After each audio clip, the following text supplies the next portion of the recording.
మావోయిస్టుల నిర్మూలనే లక్ష్యంగా సాగుతున్న ఆపరేషన్ కగార్లో భాగంగా మావోయిస్టు పార్టీ కేంద్ర కమిటీ కార్యదర్శి నంబాల కేశవరావును భద్రతా బలగాలు మట్టుబెట్టాయి.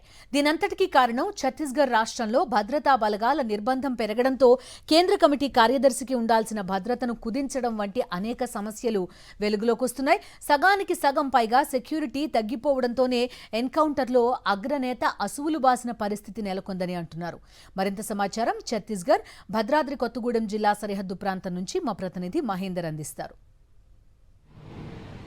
మావోయిస్టు పార్టీ నిర్మూలన లక్ష్యంగా కేంద్ర ప్రభుత్వం చేపట్టిన ఆపరేషన్ కగార్ చివరి దశకు చేరింది. ఏడాదిన్నర నుంచి కొనసాగుతున్న ఈ ఆపరేషన్ కగార్లో మొత్తం 235 మంది మావోయిస్టులు కూడా ప్రాణాలు కోల్పోయారు. మొత్తం 8 ఎన్కౌంటర్లకు సంబంధించి జరిగాయి. అయితే ఏడాది నుంచి జరుగుతున్న ఆపరేషన్ కగార్లో కింది స్థాయి సంబంధించిన నేతలతో పాటుగా అంటే సానుభూతి పరులు ఎక్కువగా ప్రాణాలు కోల్పోవడం జరిగింది. అయితే తాజాగా జరిగిన ఎన్కౌంటర్లో మావోయిస్టు పార్టీ అగ్రనేత కేశవరావు చనిపోవడం కూడా మావోయిస్టు పార్టీకి ఇది కోలుకోలేని దెబ్బ అని చెప్పుకోవాలి. ఒక రకంగా చెప్పాలంటే మావోయిస్టు పార్టీ తుడిచిపెట్టుకునే స్థాయికి ప్రస్తుతం వచ్చిందని చెప్పుకోవాలి. కేశవరావు లాంటి కీలక నేతలే కాపాడుకోలేని పరిస్థితుల్లో ప్రస్తుతం మావోయిస్టు పార్టీ ఉంది. దీంతో కింది స్థాయి సంబంధించి ఇప్పుడు కేంద్ర కమిటీ సభ్యులు ఉన్న నేతలు కూడా కొంత ఇబ్బందికరంగా మారింది. ప్రస్తుతం కేశవరావు మృతి నేపథ్యంలో మావోయిస్టు పార్టీ కూడా అత్యవసరంగా సమావేశం అయినట్టు తెలుస్తుంది. కేంద్ర కమిటీకి సంబంధించిన సభ్యులు కూడా దీని గురించి పూర్తి స్థాయిలో ఆరాధిస్తున్నట్లు కూడా మనకు సమాచారం వచ్చింది. అయితే కేశవరావు సంబంధించిన టార్గెట్గా మొదట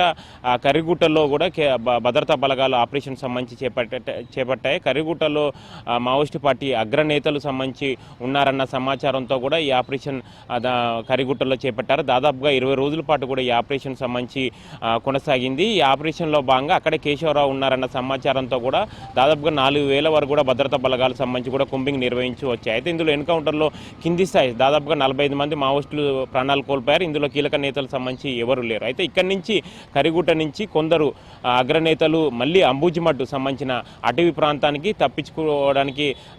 తప్పించుకునే ప్రయత్నంలో అంటే కర్రిగుట్ట నుంచి మకాం మార్చే ప్రయత్నం చేస్తున్నారన్న కేంద్ర ఇంటెలిజెన్స్ వర్గాలకు సమాచారం రావడంతో కూడా అంబుజిమడ్డు సంబంధించిన ఏరియాలో దాదాపుగా ఈ నెల 19 నుంచి కూడా భద్రతా బలగాల ఆపరేషన్ సంబంధించి చేపట్టాయి. మొత్తం 2000 మంది పోలీసు బలగాలు కూడా అంబుజిమడ్డు సంబంధించిన అటవీ ప్రాంతాన్ని పూర్తిగా చుట్టుముట్టి కూడా నిరంతరం కుంబింగ్ సంబంధించి నిర్వహించి వస్తారు.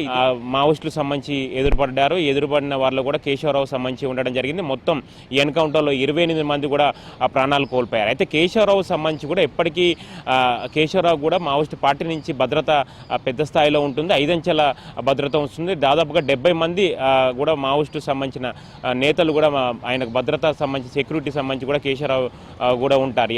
ఈ 5 అంచెల సంబంధించి భద్రత నేపథ్యంలో మా కేశవరావు సంబంధించి టార్గెట్ చేయాలంటే భద్రతా బలగాలు కొంత ఇబ్బందికరంగానే మారే అవకాశం ఉంటుంది. అయితే ఇటీవల కాలంలో ఈ ఆపరేషన్ కగార్లో జరుగుతున్న వరుస నిర్బంధాల నేపథ్యంలో కేశవరావు సంబంధించిన సెక్యూరిటీ కొంత కుదించినట్లు తెలుస్తుంది. మొత్తం 70 మంది ఉండే సెక్యూరిటీ ప్రస్తుతం 30 లోపు సంబంధించి 28 మంది వరకే ఉన్న నేపథ్యంలో భద్రతా బలగాలకు కూడా టార్గెట్ చేసుకోవడానికి కొంత ఈజీగా ఏర్పడింది. దీనిలో భాగంగానే వాళ్ళు ఇదే టార్గెట్గా ప్లాన్ చేశారు. 3 రోజుల పాటు సంబంధించి కూడా సీరియస్గా ఆపరేషన్ చేసి కేశవరావు సంబంధించి టార్గెట్గా కేంద్ర ప్రభుత్వం కేంద్ర నిఘా వర్గాలు చేపిన ఆపరేషన్ సంబంధించి సక్సెస్ అయిందని చెప్పాలి. పూర్తి స్థాయిలో కేశవరావు లాంటి కీలక నేత చనిపోయిన నేపథ్యంలో ఆ స్థాయిలో పార్టీని నడిపించే వ్యక్తి మావోయిస్టు పార్టీలో లేరని చెప్పుకోవాలి. రిక్రూట్మెంట్ విషయంలో కానీ ఆయుధాలు సమకూర్చడంలో విషయంలో కానీ ఇతర కీలకమైన ఆపరేషన్లు చేయడంలో కేశవరావు దిట్ట నేపథ్యంలో ఆ స్థాయిలో పూడ్చే నేత లేకపోవడంతో ఇప్పుడు భద్రతా బలగాలకు ఈ కేంద్ర ప్రభుత్వానికి మిగతా మావోయిస్టు పార్టీలకు సంబంధించి ఇంకా మిగతా కేంద్ర కమిటీ సభ్యులను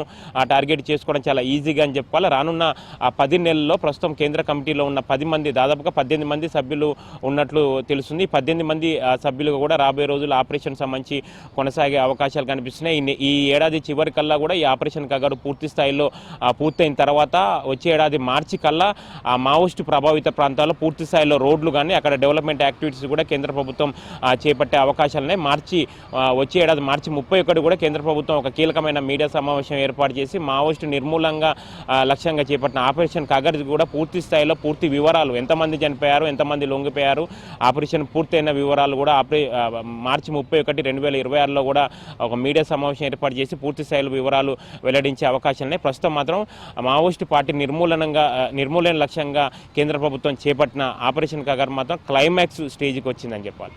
కెమెరా పర్సన్ సతీష్తో మహేందర్, సాక్షి టీవీ, భద్రాద్రి కొత్తగూడెం జిల్లా సరిహద్దు ప్రాంతం.